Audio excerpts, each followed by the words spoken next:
नारायण नारायण नारायण स्वामी नारायण नारायण नारायण स्वामी नारायण नारायण नारायण स्वामी नारायण नारायण नारायण स्वामी नारायण नारायण नारायण स्वामी नारायण नारायण नारायण स्वामी नारायण नारायण नारायण स्वामी नारायण नारायण नारायण स्वामी नारायण नारायण नारायण स्वामी नारायण नारायण नारायण स्वामी नारायण नारायण नारायण स्वामी नारायण नारायण नारायण स्वामी नारायण नारायण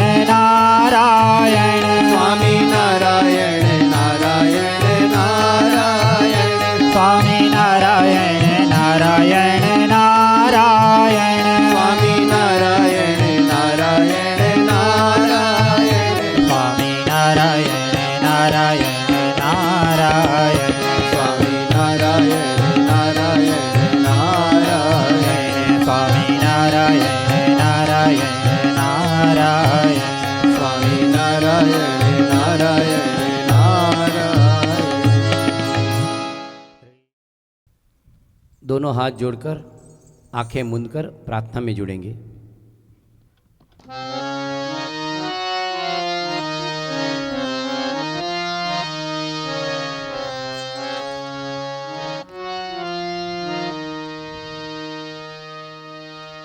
मैं तो बिरुद भरोसे बहुनामी,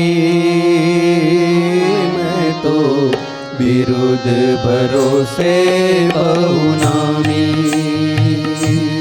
मैं तो बिरुद भरोसे बहुनामी, मैं तो बिरुद भरोसे बहुनामी। सेवा सुमिरन कछुए न जानो,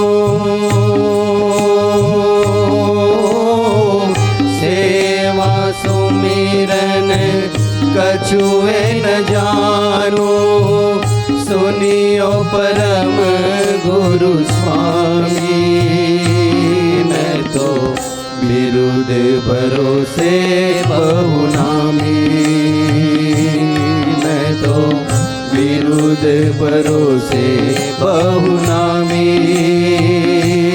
मैं तो बिरुद भरोसे बहुनामी।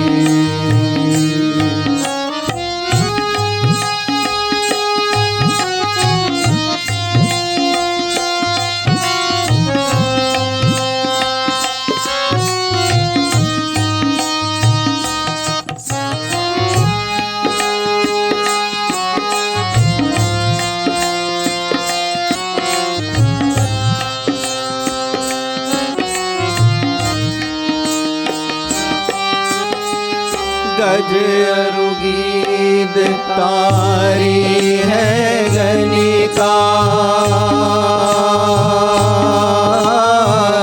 गज अरुगीद तारी है गनिका, कुटिल अजामिल कामी, मैं तो बिरुद भरोसे बहुनामी, मैं तो बिरुद भरोसे बहुनामी,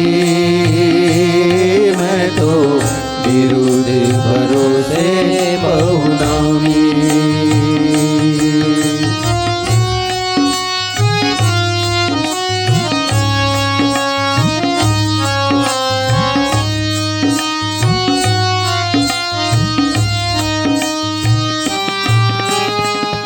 यही साख श्रवणे सुनियायो, यही साख श्रवणे सुनियायो, चरण शरण सुख धामी मैं तो बिरुद भरोसे बहुनामी मैं तो बिरुद भरोसे बहुनामी मैं तो बिरुद भरोसे बहुनामी।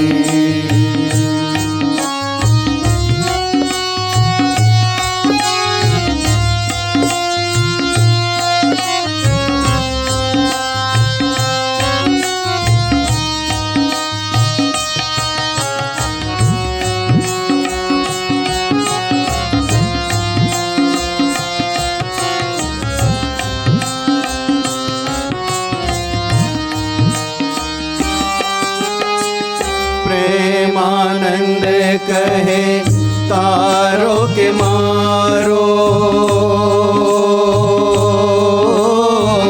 प्रेमानंद कहे तारो के मारो समरत अंतर जामी मैं तो बिरुद भरोसे बहुनामी मैं तो बिरुद भरोसे बहुनामी मैं तो बिरुद भरोसे बहुनामी मैं तो बिरुद भरोसे बहुनामी मैं तो बिरुद भरोसे बहुनामी।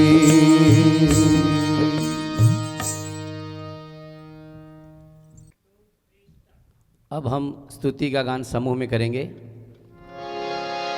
श्रीमत् सद्गुणशालिनं चिदचिदे व्याप्तं च दिव्याकृतिं जीवे साक्षरमुक्तकोटिसुखदं नैकावताराधिपम् ज्ञेयं श्रीपुरुषोत्तमं मुनिवरे वेदादिकीर्त्यं विभुं तन्मूलाक्षरयुक्तमेव सहजा नन्दं च वन्दे सदा।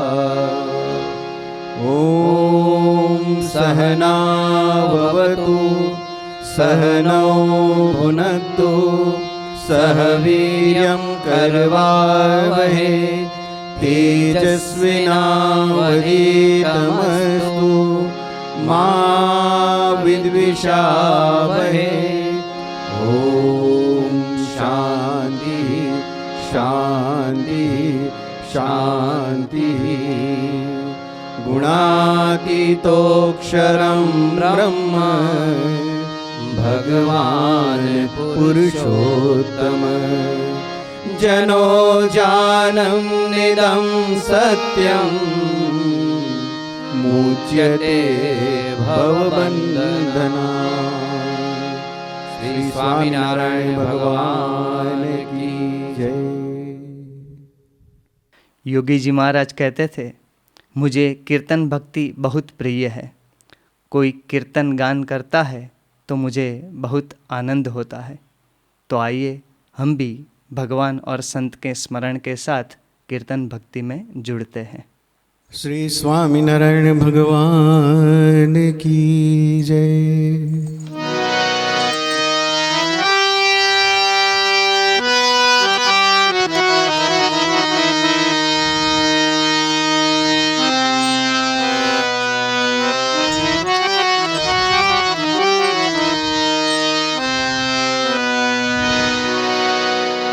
मैं तो ही सू लगाया हो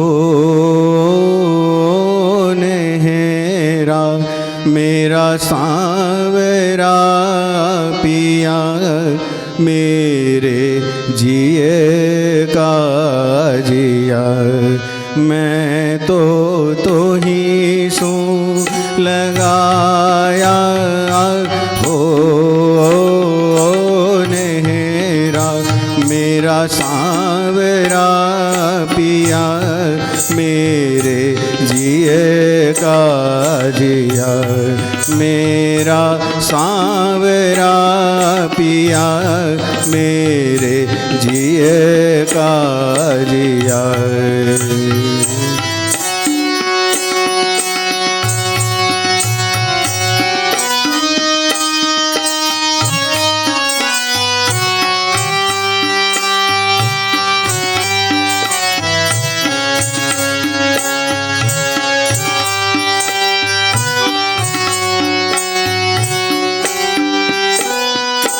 नेहरा लगाए के नैन मेरा खून नेहरा लगाए के नेहरा लगाए के नैन मेरा खून वारी तन मन हो जी गहरा वारी डारो तन मन हो जी गहरा तो ही सुन लगाया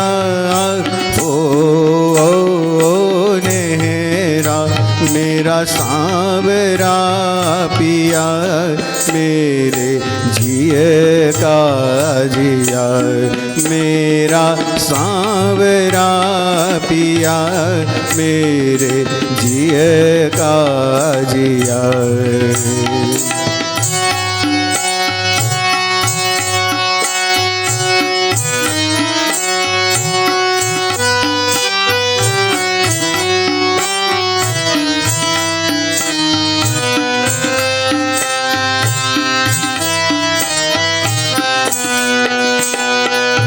अखंड रहो मोरे नैन के आगे अखंड रहो मोरे अखंड रहो मोरे नैन के आगे बरसों बचन रहो जी मेहरा बरसों बचन रहो जी मेहरा तो ही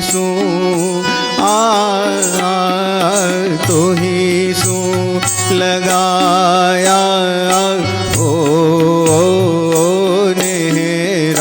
मेरा सांवरा पिया मेरे जिए का जिया मेरा सांवरा पिया मेरे जिए का जिया।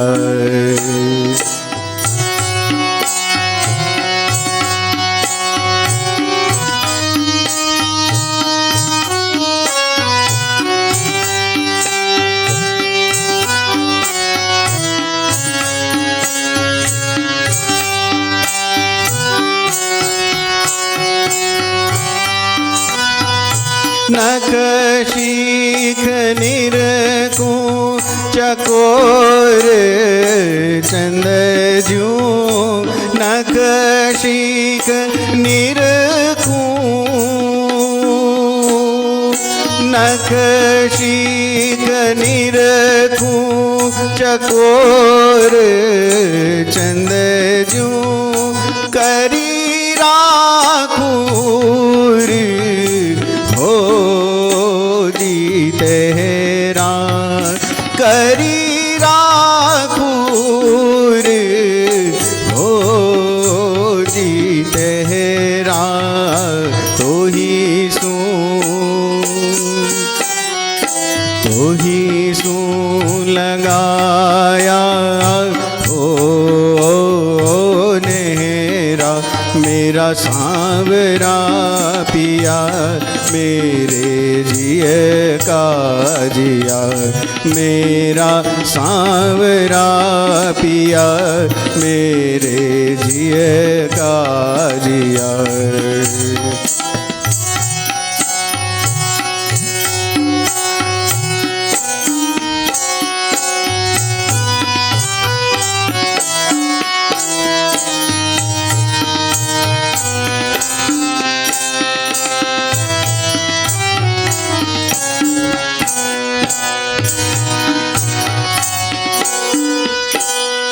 प्रेमानंद कहे पहराऊं प्रीत सो। प्रेमानंद कहे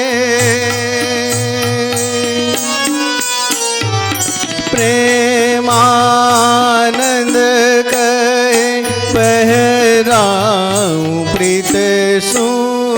गजरा गुलाबी हो शिर सहरा। गजरा गुलाबी हो शिर सहरा। तो ही सूं लगाया हो नेहरा। मेरा सांवरा पिया मेरे जिए का जिया। मेरा सांवरा पिया मेरे जिए का जिया। मेरा सांवरा पिया मेरे जिए का जिया। मेरा सांवरा पिया मेरे जिए का जिया। श्री स्वामीनारायण भगवान की जय। मूल अक्षर मूर्ति गुणातीतानंद स्वामी महाराज कहते थे कि संत के दर्शन से आँखों के पाप धुल जाते हैं। तो आइए हम भी गुरु हरि दर्शन के माध्यम से गुरु रूप हरि महंत स्वामी महाराज के दर्शन करते हैं और अपनी आँखों को पवित्र करते हैं।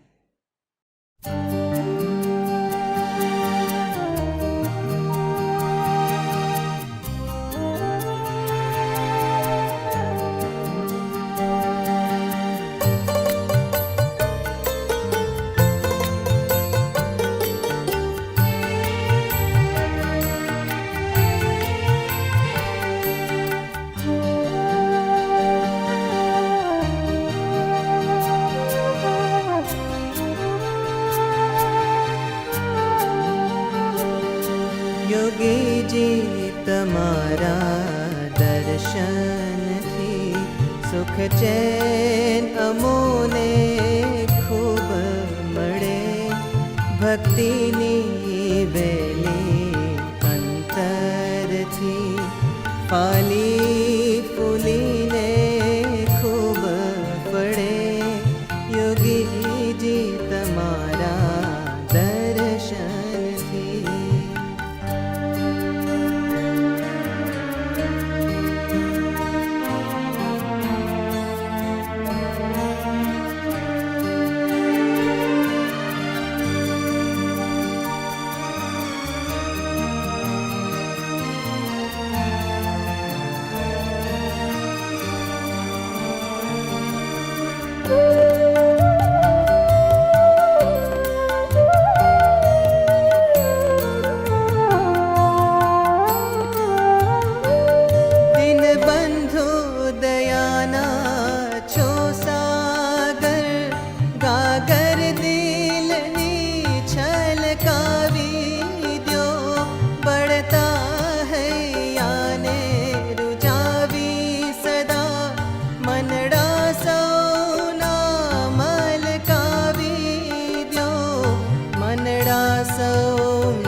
करुणानिधि बिरुद संभाळीने लई लेजो तमारा पाव तड़े।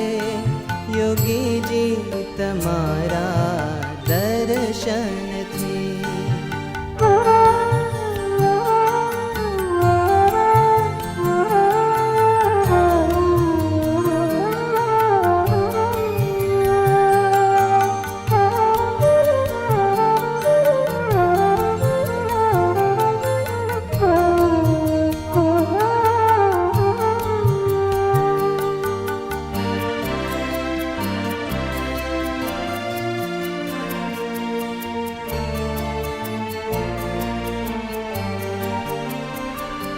તમ રૂપની જ્યોતિ નિહાળીને દિલના અંધારા દૂર થયા. કુબુદ્ધિ અને કુકર્મો તણા એ પાપો ભરેલા પૂર ગયા. એ પાપો ભરેલા પૂર ગયા.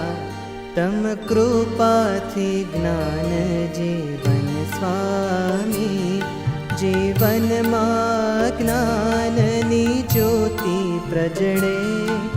યોગીજી તમારા દર્શનથી.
આપો એવી આશીષ ઓ સ્વામી.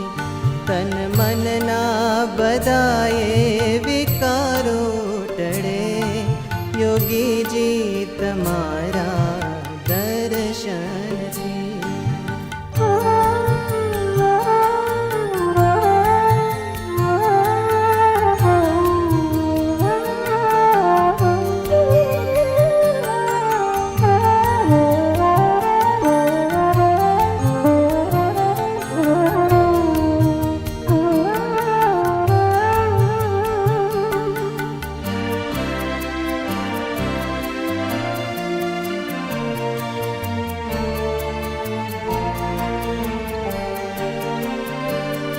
ભક્તોના તારણહાર બની આવ્યા છો તમે ગરુડગામી.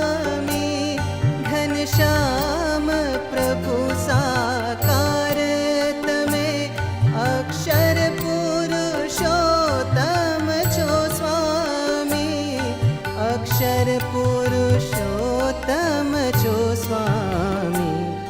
યોગીજી તમારે મસ્તીમાં સૌ ભક્તો મસ્ત બનીને ફરે. યોગીજી તમારા દર્શનથી સુખ ચેન અમોને ખૂબ મળે. ભક્તિની વેલી અંતરથી ફલી ફૂલીને ખૂબ ફળે. યોગીજી તમારા દર્શનથી.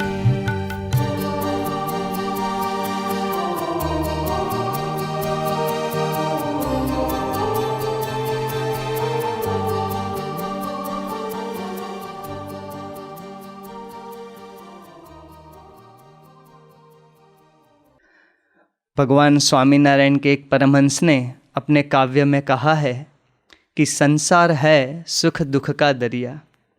योगी जी महाराज कहते थे कि ये संसार ऊँट सवारी जैसा है, सुख आता ही नहीं है, शांति मिलती ही नहीं है।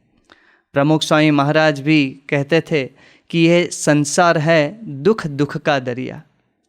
ऐसे संसार के अंदर हमारे अंतर में सुख कैसे बना रहे, शांति किस प्रकार मिल सके, किस प्रकार धैर्य बना रहे, आइए इस विषय पर विशेष मार्गदर्शन प्राप्त करते हैं अक्षरधाम के विद्वान संत पूज्य जयतीर्थ स्वामी के वक्तव्य के द्वारा। पूज्य जयतीर्थ स्वामी जी। यत्संकल्पा तपति तपनो वाति वात समिन्धे वह निर्धते धरणिरुदधीर लंघते नैव वेलाम् सोऽयं श्रीमान् निखिल जगताम् अन्तरात्मावतीर्णो धर्मं रक्षन् दिशतु कुशलं स्वामीनारायणो नः। श्री स्वामीनारायण भगवान की जय। अक्षर पुरुषोत्तम महाराज की जय। गुणातीतानंद स्वामी महाराज की जय। भगत जी महाराज की जय। शास्त्री जी महाराज की जय। योगी जी महाराज की जय। प्रमुख स्वामी जी महाराज की जय। महंत स्वामी जी महाराज की जय। प्रमुख स्वामी महाराज शताब्दी महोत्सव की जय। आज अक्षय तृतीया का शुभ पवित्र दिन है और ऐसा कहा गया है कि आज के दिन कोई भी शुभ कार्य का प्रारंभ करना हो तो उसके लिए आज का दिन उत्तम है।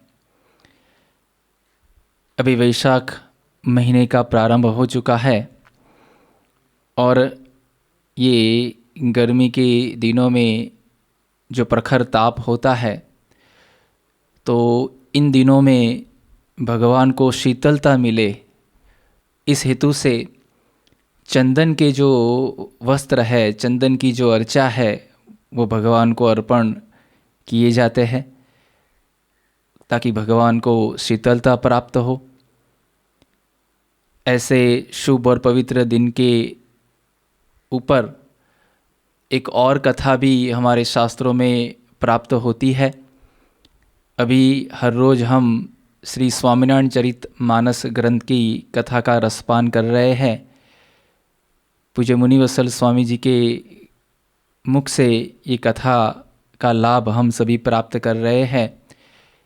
उसमें हमने कल सुना कि नीलकंठ मणि जब बद्रीनाथ से वह मानसरोवर की ओर आगे जाते हैं और करीबन 6 महीने तक वह वहाँ पर भ्रमण करने के बाद, हिमालय की यात्रा करने के बाद वापस जब बद्रीनाथ आते हैं तो वो जो दिन था वह भी अक्षय तृतीया का ही दिन था, यानी आज का ही दिन था।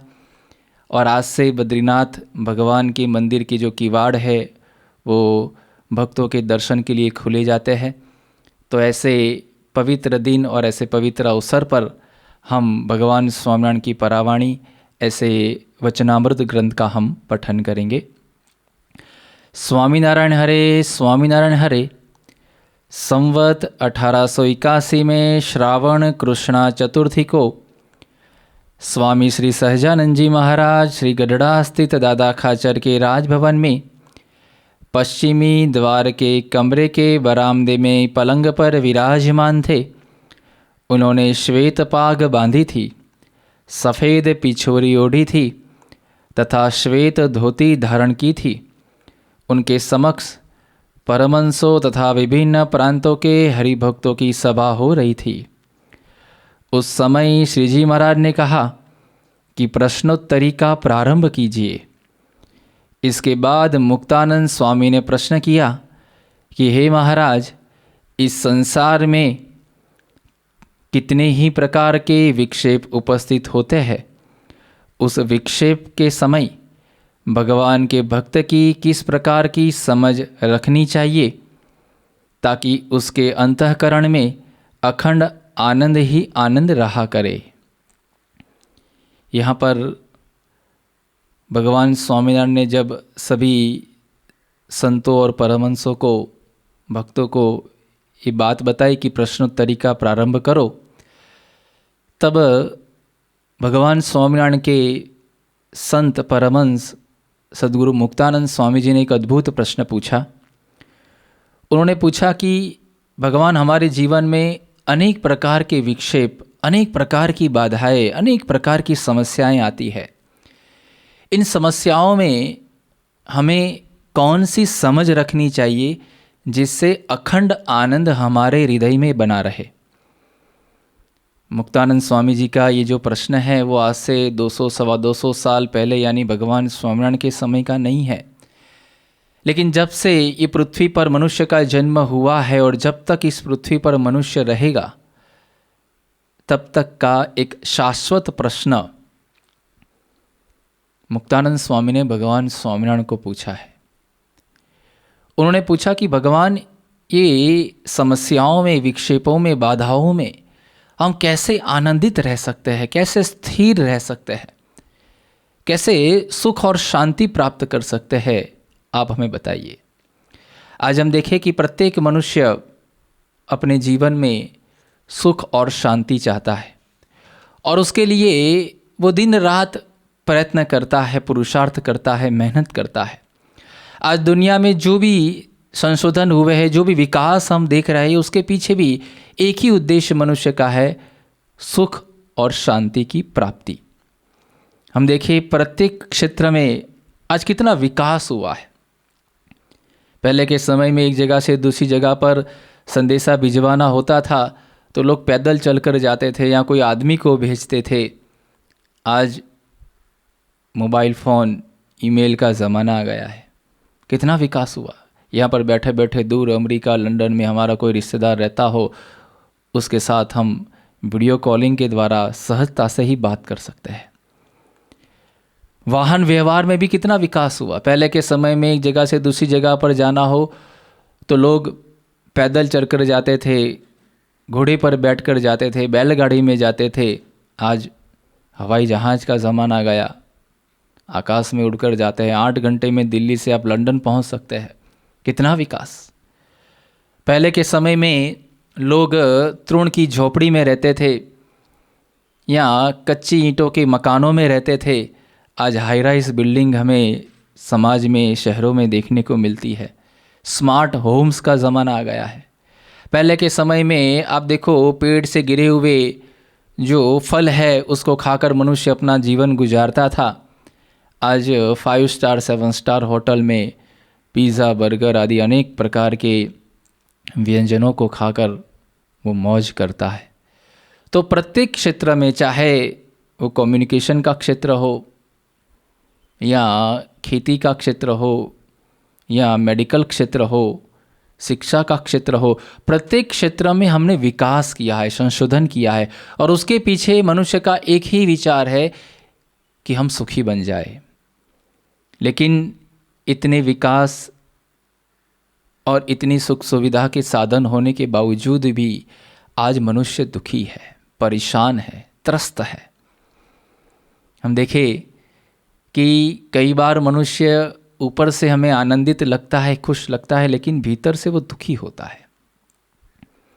इंग्लैंड में एक मैनचेस्टर शहर है और उस शहर के अंदर एक मानसिक रोगों के डॉक्टर रहते थे। उनका नाम था डॉक्टर हचिनसन। एक दिन उनके क्लिनिक में एक दर्दी आया और उसने कहा कि डॉक्टर साहब, मैं बहुत परेशान हूँ, बहुत दुखी हूँ, टेंशन, फ्रस्ट्रेशन, डिप्रेशन रहता है, इसका कुछ उपाय, इसकी कोई दवाइयाँ मुझे आप बताओ। डॉक्टर ने उनको थोड़े बहुत प्रश्न पूछे और बाद में उन्होंने कहा कि देखो, आप एक प्रकार का जीवन जीते हुए अब बोर हो चुके हैं। एक प्रकार का कर्म करने के कारण आप परेशान हो चुके हैं, इसलिए आपको थोड़ा मनोरंजन की आवश्यकता है। आप एक काम करो, मेरे क्लिनिक से थोड़ी ही दूरी पर अब एक सर्कस वहाँ पर है, आप उसको देखने के लिए जाइए। आप अपना दुख भूल जाएंगे, थोड़ा चेंज मिलेगा, आनंद मिलेगा, तो शांति मिलेगी, परेशानी भूल जाएंगे। तो वो जो दर्दी था उसने कहा कि डॉक्टर साहब वो सर्कस तो मैं हर रोज देखता हूँ। डॉक्टर को आश्चर्य हुआ, हर रोज देखते हैं कि हाँ हर रोज देखता हूँ। तो डॉक्टर ने कहा कि आप शायद उस सर्कस के अंदर एक जॉकर का एक बहुत ही अच्छा खेल होता है, वो जॉकर का जो खेल है शायद वो आप नहीं देखते होंगे। तो वो दर्दी ने कहा कि डॉक्टर साहब वो भी मैं रोज़ देखता हूँ। तो उस वक्त डॉक्टर को बहुत ही आश्चर्य हुआ। तब डॉक्टर कहते हैं कि उस जॉकर के खेल को देखकर तो लोग इतने आनंदित हो जाते हैं, इतने खुश हो जाते हैं कि लोग अपना दुख भूल जाते हैं और आपको कुछ प्रश्न ही, मतलब आपके प्रश्न को कोई समाधान होता ही नहीं है, आपको आनंद होता ही नहीं है। तब वो दर्दी कहता है कि डॉक्टर साहब वही जॉकर आपके सामने बैठा हुआ है, उसका नाम था ग्रिमल्डी। देखो बाहर से तो वो खुश दिखाई देता था, आनंदित था, लेकिन भीतर से वो दुखी था, परेशान था। वैसे आज प्रत्येक मनुष्य बाहर से खुश दिखता है, आनंदित दिखता है, सुखी लगता है, लेकिन भीतर से वो दुखी होता है। तो यहाँ पर मुक्तानंद स्वामी जो प्रश्न पूछते हैं वो ये प्रश्न पूछते हैं कि भगवान अनेक विक्षेप समस्या मनुष्य के जीवन में आती है, इसका कुछ उपाय आप हमें बताइए। ये विक्षेप या समस्या हमारे जीवन में आती है, उसका कारण क्या है? ये संसार ही दुखमय है।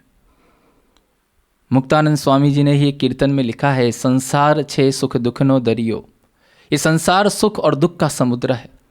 राजा भी दुखिया, रंक भी दुखिया, धनपति दुखित विकार में।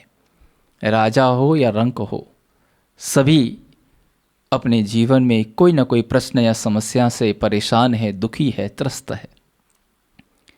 ब्रह्मस्वरूप योगी जी महाराज जब ये संसार की बात करते थे तो एक बहुत ही अच्छा एक दृष्टांत बताते थे।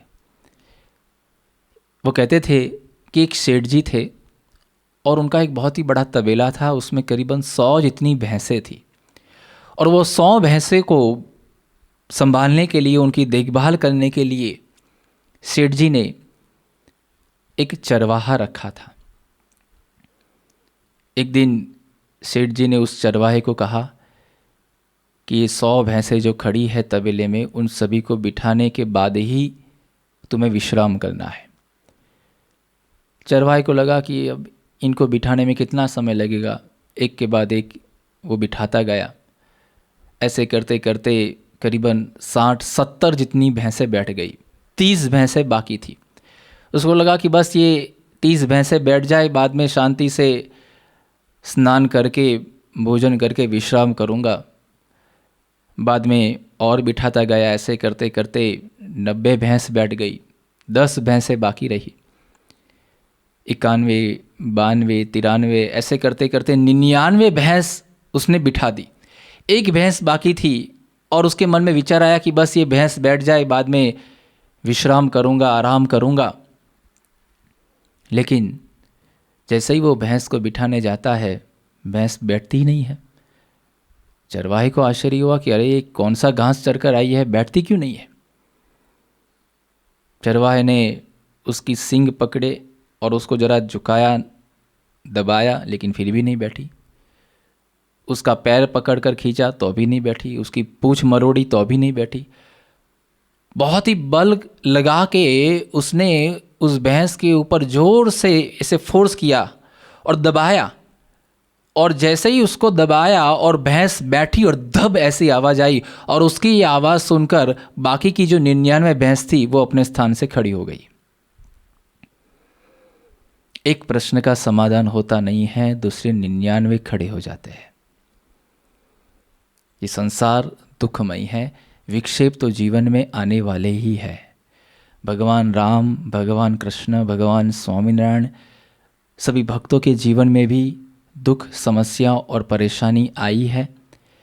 तो इन परेशानी जो हमारे जीवन में आती है, ये जो सब समस्याएं हमारे जीवन में आती है, ये जो विक्षेप आते हैं, ऐसा कहा गया है कि इन विक्षेपों को हम 3 विभागों में बांट सकते हैं।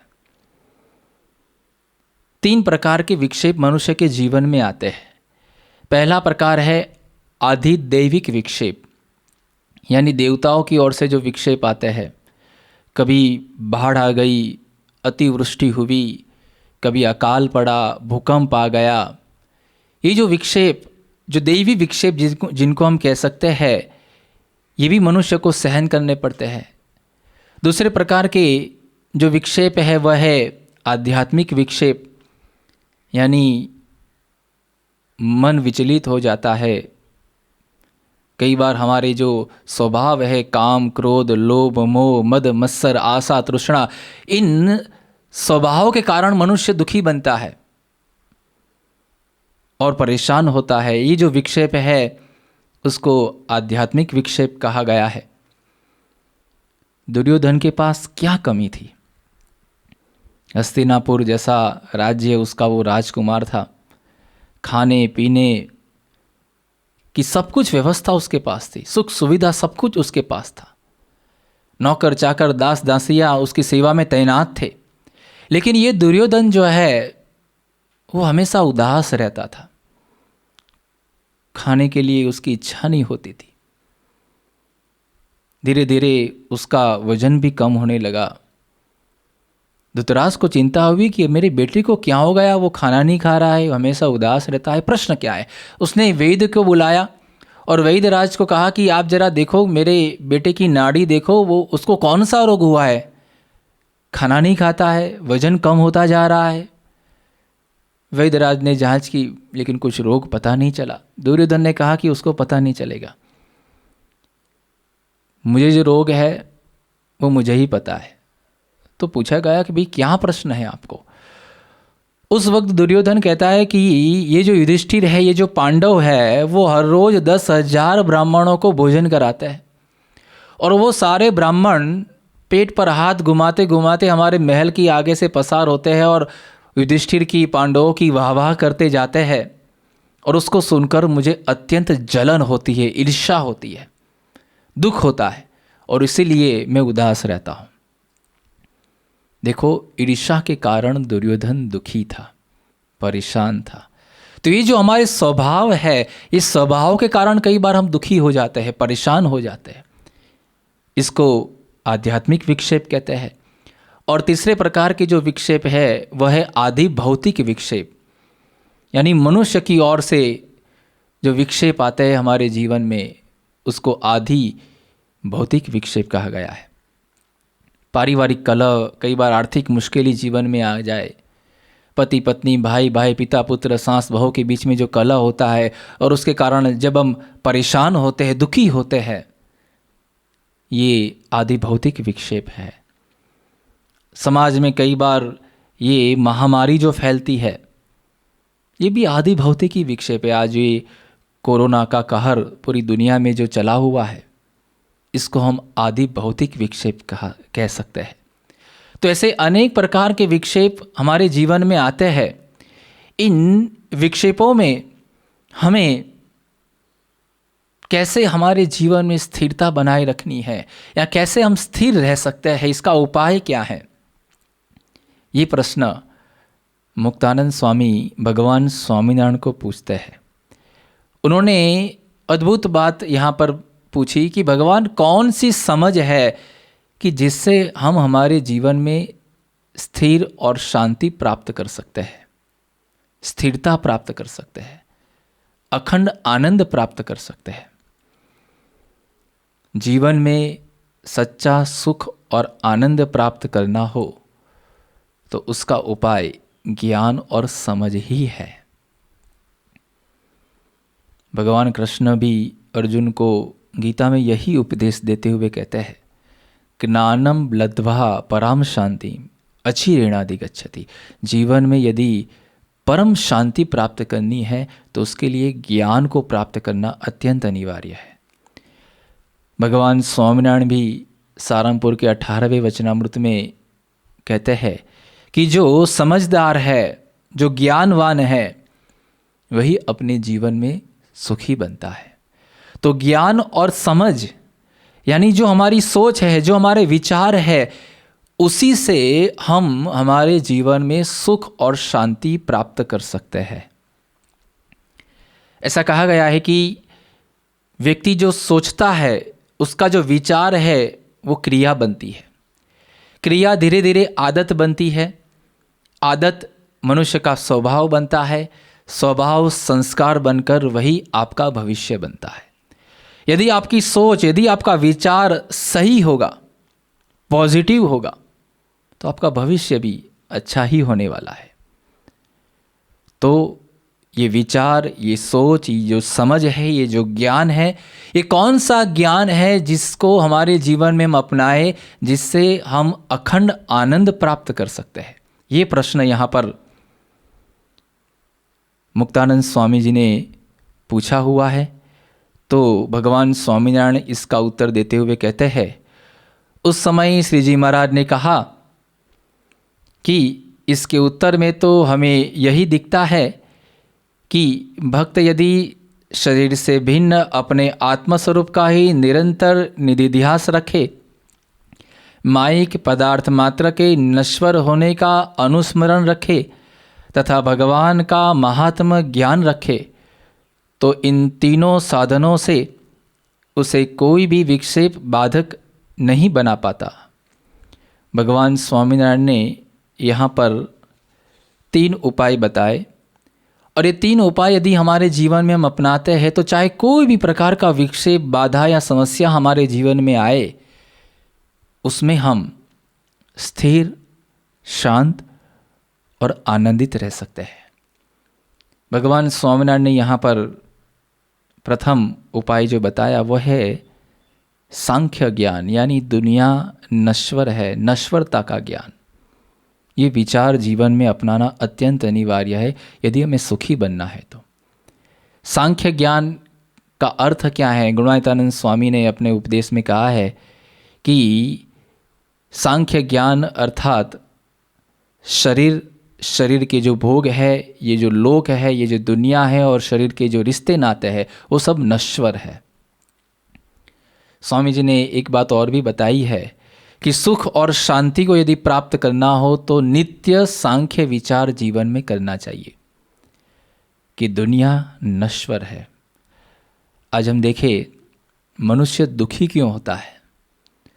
दुख और अशांति का एक कारण ये है कि जब हमारी इच्छा पूर्ण नहीं होती है, जब हमने जो सोचा है उस अनुसार कार्य होता नहीं है, उस वक्त हम दुखी बन जाते हैं। रावण बहुत ही शक्तिशाली था, बुद्धिशाली था, विद्वान था। उसकी 4 इच्छाएं थी। पहली इच्छा ये थी कि दुनिया में, ये पृथ्वी पर ये जो समुद्र है, ये समुद्र का खारा जल जो है वो मीठा बन जाए, ये उसकी एक इच्छा थी। दूसरी इच्छा उसकी ये थी कि पृथ्वी से स्वर्गलोक तक सीढ़ी बन जाए, जिसको भी स्वर्ग में जाना है सीढ़ी पे चढ़ के चला जाए। तीसरा उसका संकल्प और इच्छा ये थी कि सूर्य कभी अस्त हो ही नहीं। और चौथी उसकी इच्छा थी कि कभी कोई भी व्यक्ति की मृत्यु न हो। रावण करीबन 1,80,000 वर्षों तक इस पृथ्वी पर रहा, लेकिन उसकी 4 इच्छा में से एक भी इच्छा पूर्ण हुई नहीं। देखो भगवान राम, भगवान कृष्ण, उनकी भी कहाँ इच्छाएं पूर्ण हुई? वो तो साक्षात भगवान थे। भगवान राम की क्या इच्छा थी कि वो 14 साल के लिए वन में जाए, सीता जी का हरण हो, लेकिन फिर भी हुआ। भगवान कृष्ण ने दुर्योधन को कितना समझाया कि तुम पांडवों को 5 गांव दे दो तो भी वो अपना गुजारा कर लेंगे, लेकिन फिर भी दुर्योधन ने उनकी बात मानी नहीं। तो भगवान की भी इच्छा, उनकी भी संकल्प कई बार पूर्ण नहीं हुए हैं, तो हमारी कहाँ से होगी? ऐसे समय पर ये सांख्य विचार ही हमें शांति दे सकता है कि क्या लेकर आए थे और क्या लेकर जाएंगे। सब कुछ यहाँ पर रहने वाला है। मुट्ठी बांध के आया बंदे, हाथ पसारे जाएगा। सब कुछ छोड़कर जाना है, कुछ साथ में आने वाला नहीं है।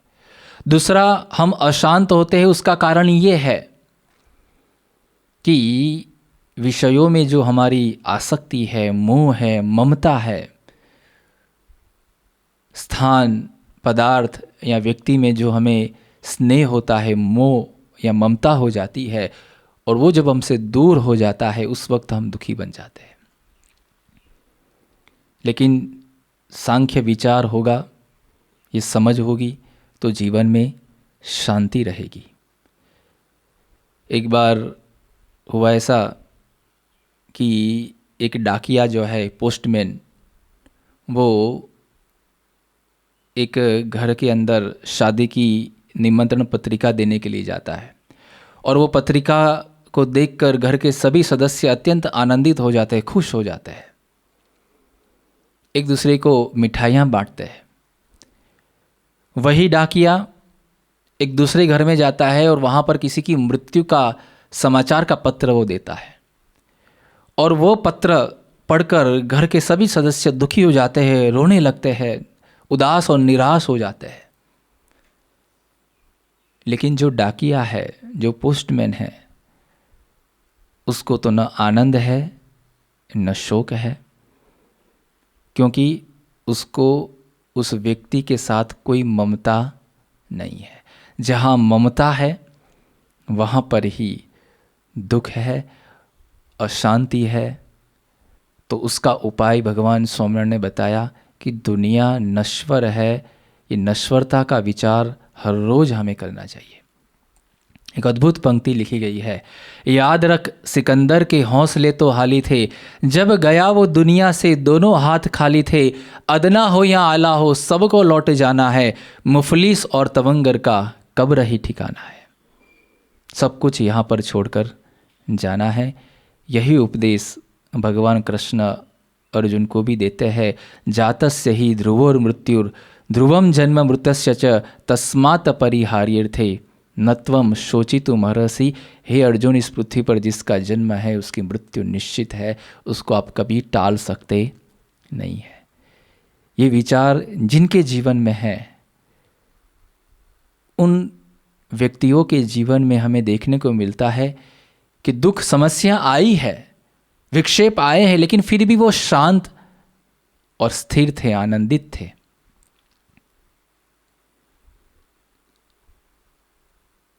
तुकाराम महाराष्ट्र में एक बहुत ही बड़े भक्त हो गए।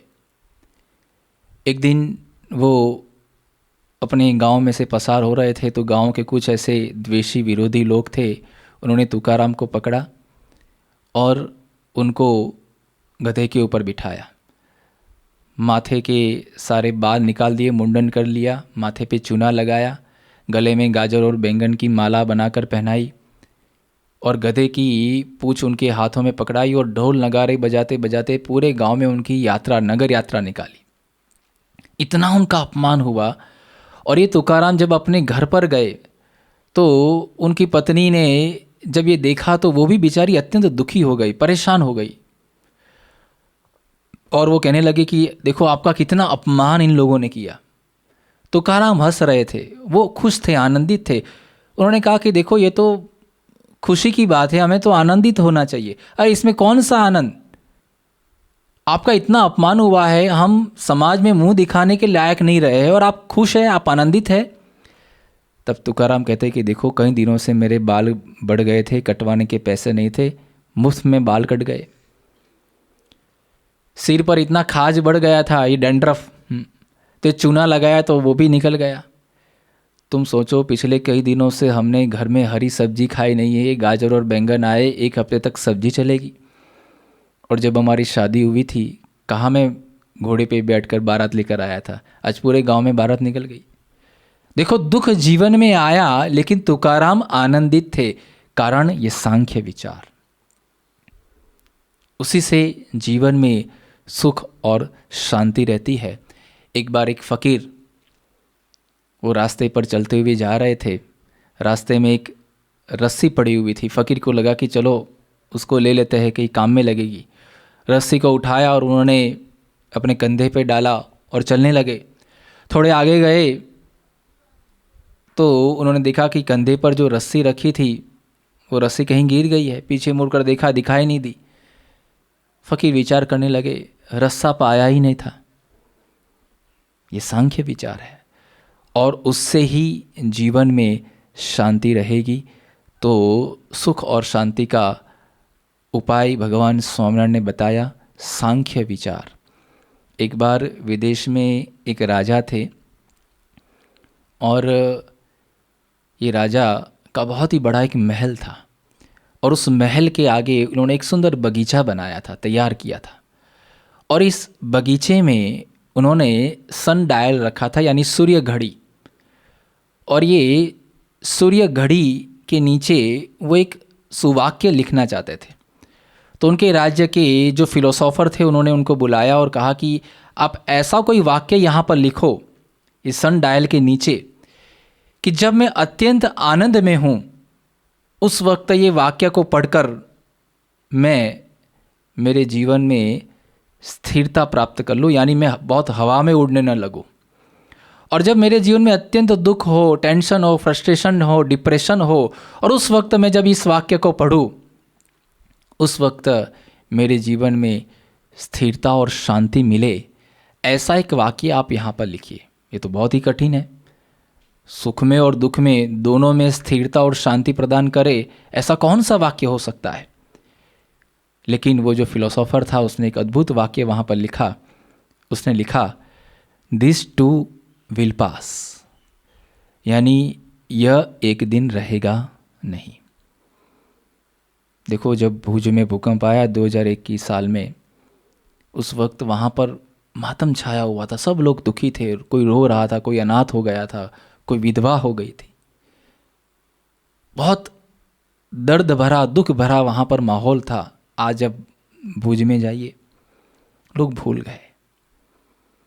अभी कोरोना का ये माहौल चल रहा है, घर में बैठे बैठे हम परेशान हो गए हैं, भविष्य की हमें चिंता हो रही है, लेकिन समय पसार हो जाएगा।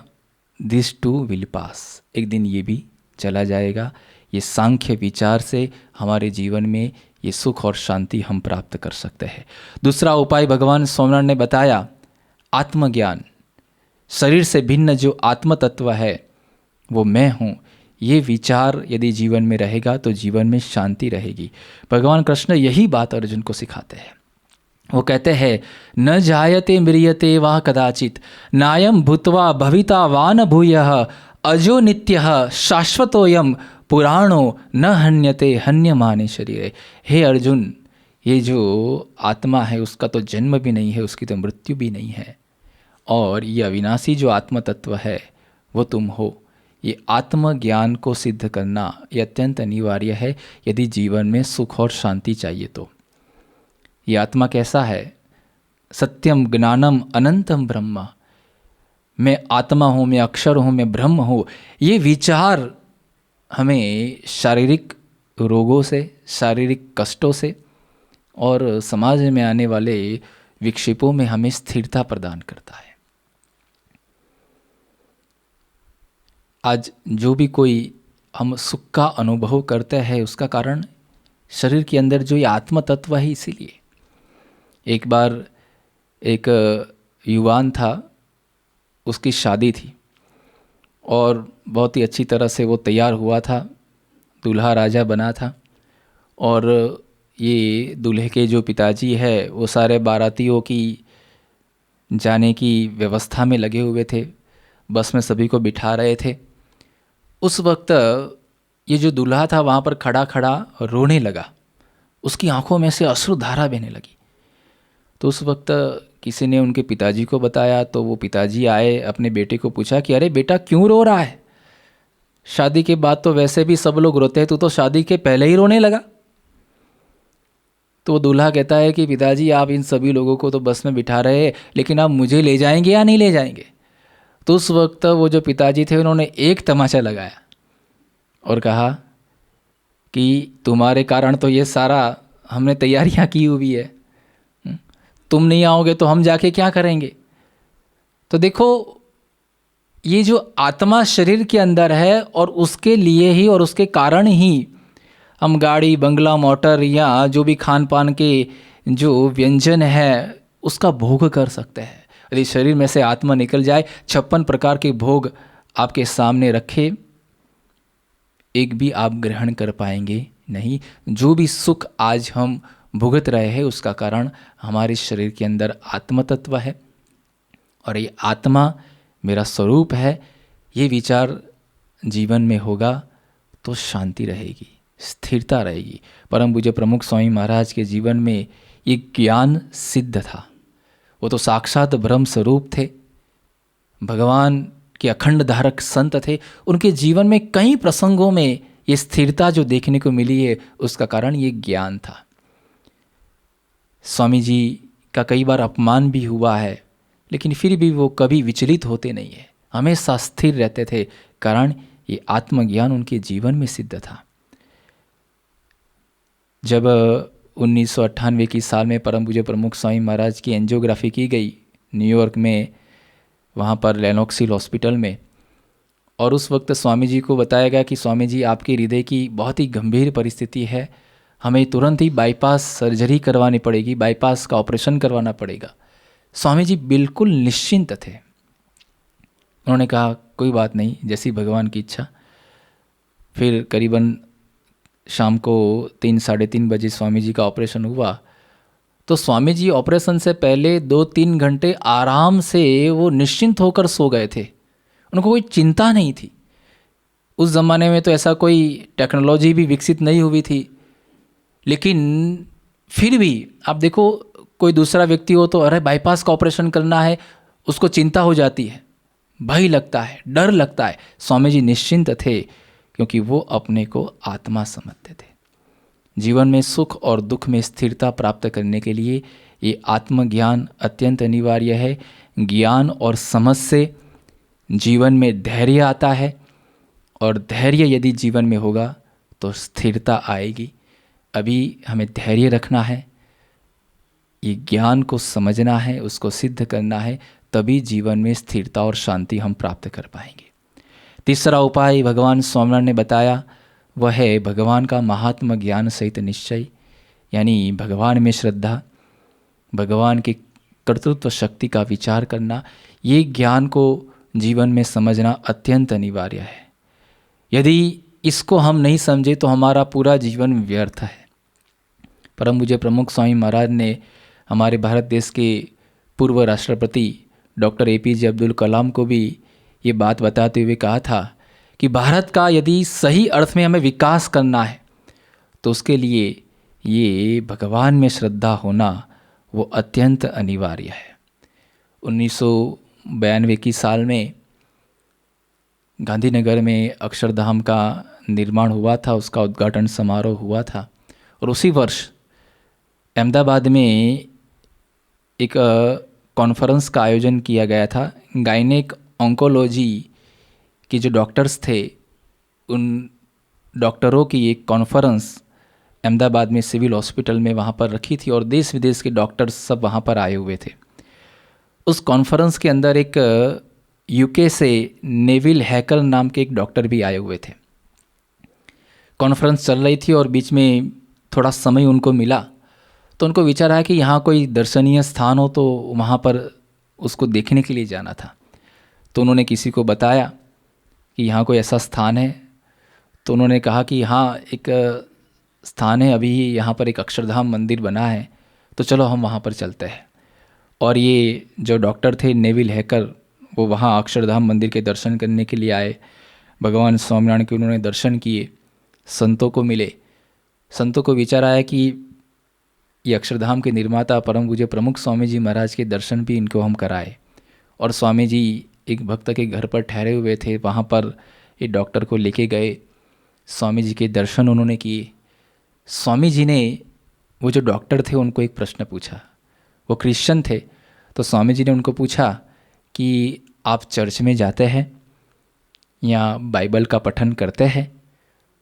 तो डॉक्टर ने कहा कि स्वामी जी पहले मैं जाता था, बाइबल का पठन भी करता था, लेकिन अब मैं इतना व्यस्त रहता हूँ, करीबन दिन में 18 घंटे मैं कर्म करता हूँ, वर्क करता हूँ, और मैं ऐसा मानता हूँ कि जो जन सेवा है, लोगों की सेवा है, मानव सेवा वही प्रभु सेवा है। तो अब मुझे चर्च में जाना या बाइबल पढ़ना ये कोई आवश्यकता लगती नहीं है। उस वक्त परम पूज्य प्रमुख स्वामी जी महाराज ने उनको अद्भुत बात बताई कि भगवान को क्यों मानना चाहिए। स्वामी जी ने 3 कारण बताए। प्रथम कारण स्वामी जी कहते हैं कि देखिए डॉक्टर साहब, आप दर्दियों का ऑपरेशन करते हैं, उनका निदान करते हैं, उनको दवाइयाँ देते हैं, तो कई बार ऑपरेशन फेल भी होता है, कई बार जो निदान किया होता है उस अनुसार वो कार्य होता भी नहीं है, दर्दी का रोग भी ठीक नहीं होता है। उस वक्त जब निष्फलता जीवन में मिलती है तब व्यक्ति टेंशन, फ्रस्ट्रेशन, डिप्रेशन में चला जाता है। और ऐसे समय पर यदि आप भगवान में मानेंगे, भगवान में आपकी श्रद्धा और विश्वास होगा, तो आप ये टेंशन से मुक्त हो पाएंगे। भगवान की शक्ति से आप डिप्रेशन से बाहर निकल सकते हैं। इसीलिए भगवान को मानना जरूरी है। दूसरा कारण स्वामी जी ने बताया कि आज कई लोग समाज सेवा तो करते हैं, कहीं स्कूल बनाते हैं, कहीं हॉस्पिटल का निर्माण करते हैं, गरीबों की सेवा करते हैं, और ये अच्छी बात है और करना भी चाहिए। लेकिन ये समाज सेवा से व्यक्ति के मन में एक अहंकार का भाव प्रकट होता है कि मैंने ये किया, मैंने ये किया, मैंने लोगों को इतना दान दिया, या मैंने समाज की ये सेवा की। और ये अहंकार जो है वो व्यक्ति को दुखी करता है जब उसका पोषण नहीं होता है। तब ऐसे समय पर यदि हम भगवान में मानते होंगे तो हमें ये विश्वास होगा, ये भरोसा होगा कि तो भगवान ने किया है, मैं तो उनका दास हूँ, उनका सेवक हूँ। और ऐसे समय पर हमें ये सेवा का जो अहंकार है वो आएगा नहीं। इसीलिए भगवान में मानना जरूरी है। और तीसरी बात स्वामी जी ने बताई कि यदि हम भगवान में मानेंगे, उनमें श्रद्धा होगी, तो हृदय में शांति रहेगी। और ये बात सुनकर जो डॉक्टर थे स्वामी जी के चरणों में उन्होंने प्रणिपात किया और कहा कि स्वामी जी, अब मैं नियमित चर्च में जाऊंगा और नियमित मैं बाइबल का पठन भी करूंगा। देखिए, ये भगवान में श्रद्धा जो है, भगवान में जो विश्वास है, उनकी महिमा यदि यथार्थ रूप में हम समझे होंगे तो जीवन में आने वाले प्रश्नों में हम स्थिर रह पाएंगे। परम पूज्य प्रमुख स्वामी महाराज की अटूट श्रद्धा भगवान में है और थी। आज परम पूज्य महंत स्वामी जी महाराज के जीवन में भी ऐसी ही श्रद्धा और विश्वास भगवान के प्रति हमें देखने को मिलता है। जब ये दिल्ली अक्षरधाम का निर्माण कार्य चल रहा था, उस वक्त बहुत सारे गढ़ाई किए हुए पत्थर पड़े हुए थे। तब प्रमुख स्वामी महाराज यहाँ दिल्ली में विराजमान थे। उनको पूछा कि स्वामी जी, इतने सारे पत्थर यहाँ पर पड़े हुए हैं, आपको टेंशन नहीं होता है कैसे ये काम पूरा होगा? आज एक छोटा सा मकान भी 2-3 बेडरूम का बनाना हो तो भी हमें कितना टेंशन हो जाता है। इतना भव्य अक्षरधाम, 100 एकड़ में फैला हुआ अक्षरधाम का निर्माण कार्य चल रहा था। और उस वक्त स्वामी जी को जब ये प्रश्न पूछा गया तब प्रमुख स्वामी जी महाराज ने कहा कि बाहर भले ही इतने सारे पत्थर पड़े हैं, मेरे हृदय पर एक कंकड़ जितना भी वजन नहीं है, क्योंकि वो भगवान को कर्ता समझते हैं। भगवान में उनका विश्वास था, भगवान के अंदर उनकी श्रद्धा थी। तो ये भगवान में भरोसा होगा, विश्वास होगा, श्रद्धा होगी तो जीवन में शांति रहेगी। तो यहाँ पर भगवान स्वामिनारायण ने हमें 3 उपाय बताए, सांख्य ज्ञान, आत्मज्ञान और परमात्मा ज्ञान। ये 3 विचारों को यदि जीवन में हम अपनाएंगे, ये समझ को जीवन में हम अपनाएंगे तो जीवन में शांति रहेगी। लेकिन ये ज्ञान हमें कैसे सिद्ध हो सकता है, इसका उपाय क्या है? इसका उपाय बताते हुए भगवान कृष्ण गीता में अर्जुन को 4थे अध्याय के 34वें श्लोक में कहते हैं, तद्विद्धि प्रणिपातेन परिप्रश्नेन सेवया उपदेक्ष्यन्ति ते ज्ञानम ज्ञानिनः तत्वदर्शिनः। यानी ऐसे जो ज्ञानी और तत्वदर्शी जो पुरुष है, ऐसे जो गुरु है, ऐसे जो संत है, उनकी शरण में तुम जाओगे तब तुम्हें ये ज्ञान सिद्ध होगा। तो ऐसे ज्ञानी, ऐसे महापुरुष आज परम पूज्य महंत स्वामी जी महाराज इस पृथ्वी पर विराजमान हैं, जिनके जीवन में ये सांख्य ज्ञान, ये आत्मज्ञान और ये परमात्मा ज्ञान दृढ़ है। ऐसे संत की शरण में हम जाएंगे तो ये ज्ञान हमारे जीवन में सिद्ध होगा और विक्षेपों में भी हम स्थिर रह पाएंगे। अक्षर ब्रह्म गुणातीतानंद स्वामी ने एक अद्भुत बात अपने उपदेश में बताई है। स्वामी जी ने कहा है कि जब भी जीवन में दुख आए तब भगवान और संत की शरण में चले जाना चाहिए। इससे ही काल, कर्म और माया का बल कभी चलेगा नहीं। जैसे कोई बालक होता है, उसको जब कोई कष्ट आता है तो अपनी माता की गोदी में चला जाता है, माता से वो चिपक जाता है।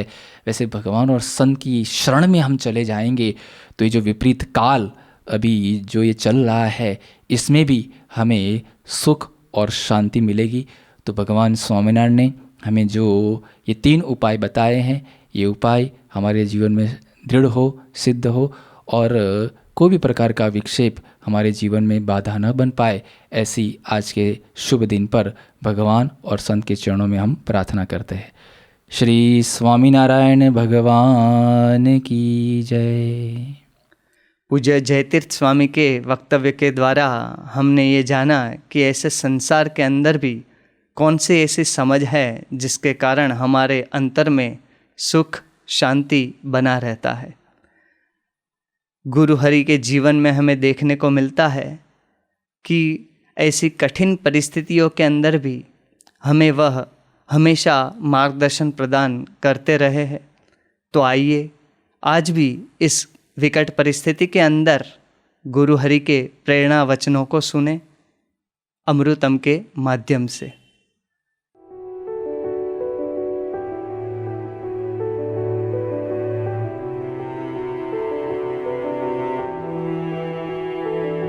આપણે બધા અત્યારે પ્રશ્નો થયેલા છે એને માટે સૌ ચિંતિત પણ છો અને એ ચિંતા થાય એ પણ સ્વાભાવિક છે આ જીવનની અંદર. પણ એ બધાની અંદર મુખ્ય વસ્તુ ભગવાનનો આધાર છે.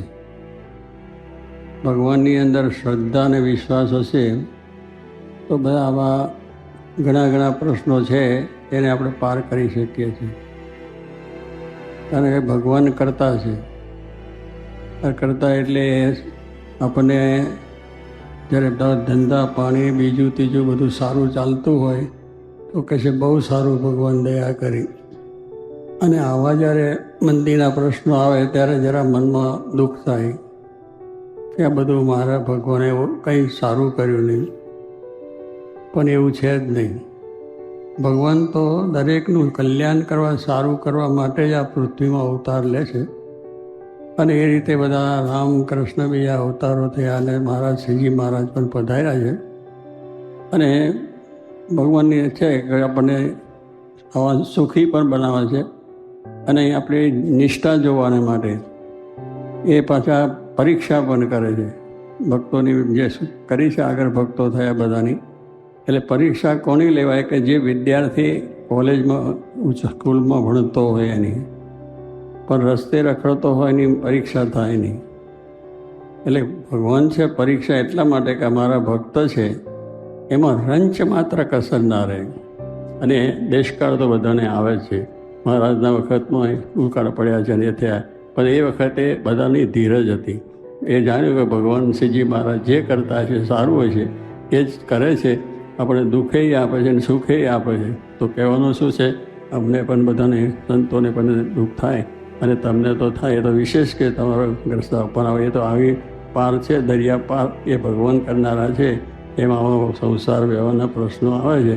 એમાંથી ઘણા તમે ભક્તો જે થઈ ગયા છે અત્યારે છે ને જે તે વખતે હતા, એ બધાના સંસારમાં શાંતિ થઈ ગઈ છે. આ આપણે ભગવાનને પ્રાર્થના અમે કરીએ છીએ કે આપણી આ મુશ્કેલી છે, આપણી જે છે એ બધી ભગવાન દૂર કરશે. જેથી ધીરજ અને હિંમત બે રાખવાની, ધીરજ નહીં ખોવાની અને હિંમત નહીં ખોવાની. અને ભગવાનની અંદરની શ્રદ્ધા કે ભગવાન સર્વ કરતા છે, બસ સર્વ કરતા એકલું માનશો તો પછી કંઈ સંકલ્પ થાય નહીં કે જે કરે છે સારું છે. આપણા માટે ભગવાન જ છે અને ભગવાનના આપણે છીએ. તો ભગવાન આપણે માટે કરશે એ સારું જ કરશે. આપણી વાસના છે, સ્વભાવ છે, પ્રકૃતિ બધી કાઢવીએ છીએ અને આપણે સુખ્યા કરવા છે. તો આવી પ્રસંગો આવે અને જાય, પણ એ જો શાંતિ રાખવી અને બધાને સારું બળ રહે, બધાના દેશકાળ પણ સારા થાય. અને જે કંઈ અત્યારે ધંધાની અંદર બીજે ત્રીજે એ થઈ ગયું છે અને બધાને ખૂબ મુશ્કેલીઓ છે, એ મુશ્કેલીઓ બધાની દૂર થાય. પણ ધીરજ રાખવી.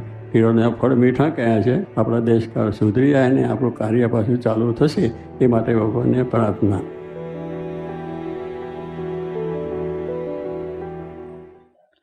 कहा गया है कि प्रभु एक नाम तेरा सुखकारी। कोरोना की वैश्विक महामारी के बीच भगवान का नाम स्मरण ही हमें सुख प्रदान करता है। तो आइए ये कोरोना की जो महामारी है वो विश्व में से दूर हो जाए, इसलिए हम भगवान के नाम स्मरण में, भगवान की धुन में जुड़ते हैं। स्वामी नारायण नारायण नारायण, स्वामी नारायण नारायण नारायण, स्वामी नारायण नारायण नारायण, स्वामी नारायण नारायण नारायण, स्वामी नारायण नारायण नारायण, स्वामी नारायण नारायण नारायण, स्वामी नारायण नारायण नारायण, स्वामी नारायण नारायण नारायण, स्वामी नारायण स्वामी नारायण, स्वामी नारायण स्वामी नारायण, स्वामी नारायण स्वामी नारायण, स्वामी नारायण स्वामी नारायण, स्वामी नारायण नारायण नारायण, स्वामी नारायण नारायण नारायण, स्वामी नारायण नारायण नारायण, स्वामी नारायण नारायण नारायण, स्वामी नारायण नारायण नारायण, स्वामी नारायण नारायण नारायण, स्वामी नारायण नारायण नारायण, स्वामी नारायण नारायण नारायण, स्वामी नारायण नारायण नारायण, स्वामी नारायण नारायण नारायण, स्वामी नारायण नारायण नारायण, स्वामी नारायण नारायण नारायण, स्वामी नारायण नारायण नारायण, स्वामी नारायण नारायण नारायण, स्वामी नारायण नारायण नारायण, स्वामी नारायण नारायण नारायण। अब हम भगवान की आरती करेंगे। तो सभी हरि भक्तों से निवेदन है कि अपनी अपनी आरती प्रज्वलित कर ले। अब हम सब सामूहिक तौर पर भगवान की आरती में जुड़ेंगे।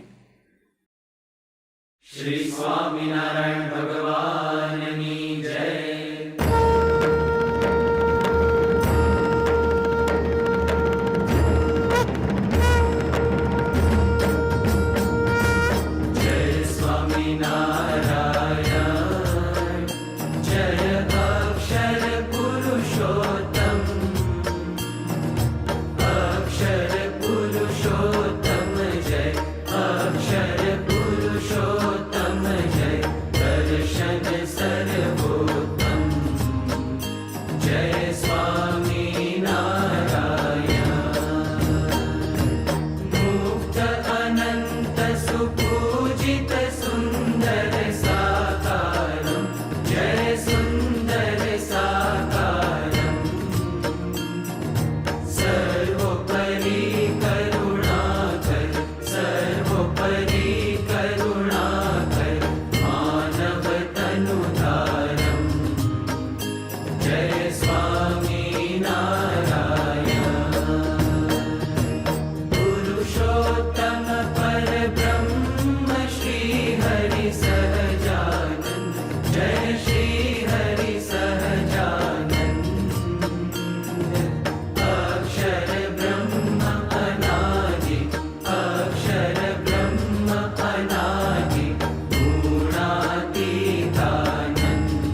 श्री स्वामीनारायण भगवान की जय। अक्षर पुरुषोत्तम महाराज की जय। गुणातीतानंद स्वामी महाराज की जय। भगत जी महाराज की जय। शास्त्री जी महाराज की जय। योगी जी महाराज की जय। प्रमुख स्वामी महाराज की जय। महंत स्वामी महाराज की जय। प्रमुख स्वामी महाराज शताब्दी महोत्सव की जय। सभा के अंत में हम ध्येय मंत्र और विदाय मंत्र का गान करके सभा की पूर्णाहुति करेंगे। गुणातीतं गुरुं प्राप्य ब्रह्मरूपं निजात्मनः विभाव्य दासभावेन स्वामिनारायणं भजे। श्रीहरिं साक्षरं सर्वदेवेश्वरं भक्तिधर्मात्मजं दिव्यरूपं परं शान्तिदं मुक्तिदं कामदं कारणं स्वामिनारायणं नीलकण्ठं भजे। श्रीहरिं